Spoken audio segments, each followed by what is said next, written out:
Good morning students, welcome back to G3 online classes.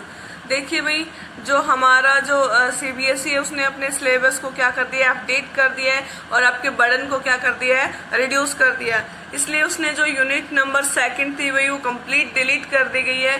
तो हमें क्या करना पड़ेगा, अब उन चैप्टर पे फोकस करना पड़ेगा जो अब हमारे सिलेबस में है।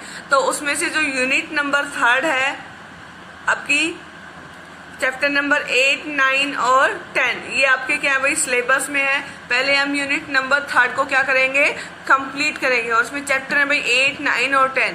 आज हम स्टार्ट करेंगे chapter number 8, that is cell and the unit of life. Cell के बारे में आप बहुत अच्छे से जानते हो, आप 9th क्लास से पढ़ते आ रहे हो सेल के बारे में, इवन 6th क्लास से आप पढ़ते आ रहे हो सेल के बारे में।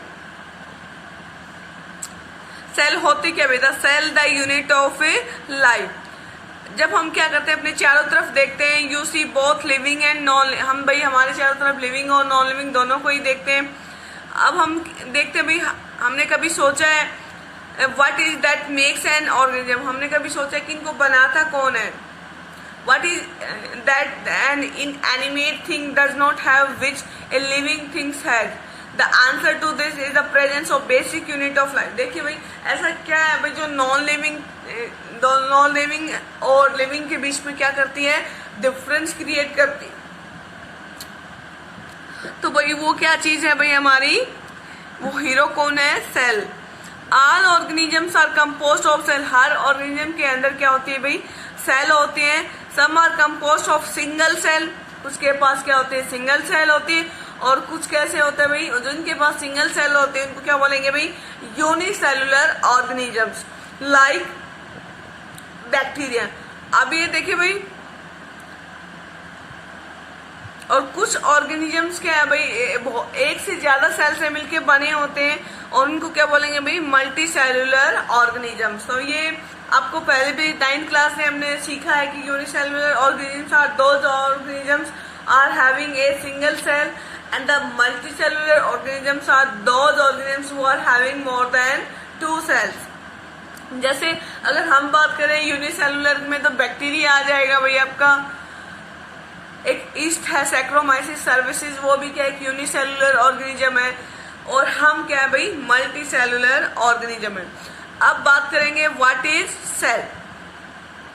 तो सेल क्या है भाई, unicellular organisms are capable of, जो यूनिसेलुलर ऑर्गेनिजम्स है वो कैपेबल है भाई हर काम करने के लिए। इंडिपेंडेंट एग्जिस्टेंस है उनकी लाइफ में and performing the essential function, और वो हर जो लाइफ के एसेंशियल फंक्शंस होते हैं वो सारे काम कौन करते हैं, एक सिंगल सेल करते हैं। Anything less than a complete structure of a cell does not ensure independent living, hence cell is the fundamental structure. तो सेल कैसी है भाई, फंडामेंटल स्ट्रक्चर है and functional unit of all organisms.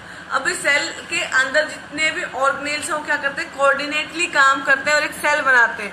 लेकिन अगर हम सेल के ऑर्गेनेल्स की बात करेंगे तो वो अलग अलग क्या है, उनका कोई भी इंडिपेंडेंट एग्जिस्टेंस नहीं है। सेल क्या है, एक यूनिट की तरह काम करते हैं, स्ट्रक्चरल यूनिट की तरह काम करते हैं। अब बात करेंगे भाई जो ऑन्टोन वॉन लीवनहुक है, फर्स्ट सा एंड डिस्क्राइब, उसने सबसे पहले क्या देखा था भाई, लिविंग सेल को देखा था। रॉबर्ट ब्राउन ने क्या किया था भाई, न्यूक्लियस को डिस्कवर किया था।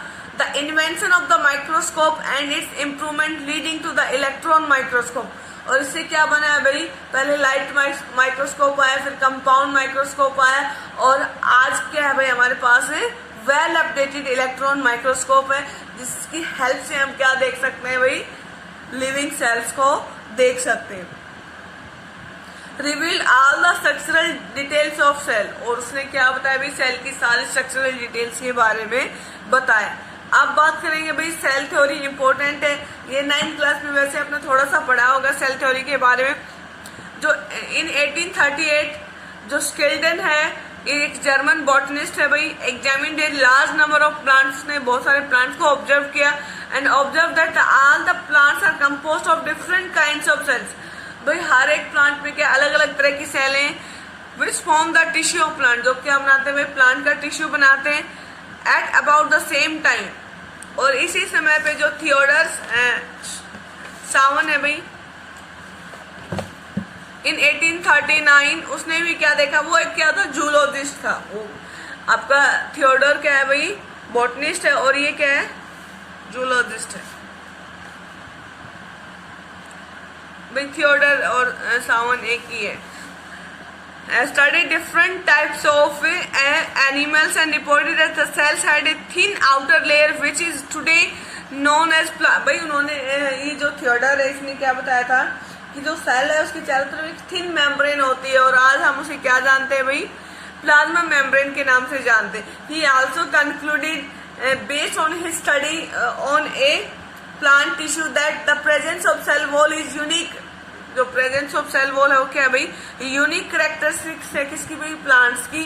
On the basis of this sound propose the hypothesis that the bodies of animals and plants are composed of cells. भाई जो एनिमल्स और जो प्लांट्स है उसकी बॉडी किससे मिलके बनी हुई है, सेल से मिलके बनी हुई है। एंड प्रोडक्ट्स ऑफ सेल, या तो क्या भाई सेल से मिलके बनी हुई है, क्या वो सेल के प्रोडक्ट्स हैं। उसके बाद भी जो स्केल्टन और Schwann together formulated the cell theory, दोनों ने सेल थ्योरी बनाई। This theory however did not explain as the how new cells are form. भाई उसने ये नहीं बताया था कि नई सेल कैसे बनती है, ये बताया था भाई रुडोल्फ वर्च्यू ने। कब बताया था भाई, 1855 में बताया था। First explain the cells divided and new cells are formed from. भाई उसने रॉबर्ट वर्च्यू ने क्या बताया था कि जो नई सेल्स जो बनेंगी वो कहाँ से बनेंगी, जो प्री एग्जिस्टिंग सेल्स हैं, जो पहले से जो सेल्स बनी हुई है। और इसी से जो स्केल्टन और सावन है उसकी थ्योरी को क्या मिली, फाइनल शेप मिली। और इसके इम्पोर्टेंट पॉइंट है भाई, एक सबसे इम्पोर्टेंट पॉइंट है कि जितने भी लिविंग ऑर्गेनिजम्स हैं वो क्या भाई, सेल या सेल के क्या है, प्रोडक्ट्स हैं। दूसरा क्या है भाई, all cells are arising from pre existing cell. तो ये दो इम्पोर्टेंट पॉइंट है। We will discuss about an overview of cell in separate video.